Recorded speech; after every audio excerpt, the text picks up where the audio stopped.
Hi, it's Steve. Today we'd like to show you how to change the deli pan on your refrigerator.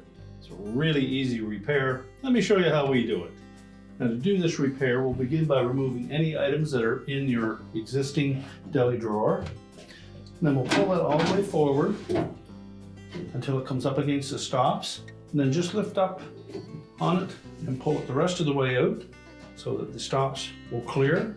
You can then discard your old one.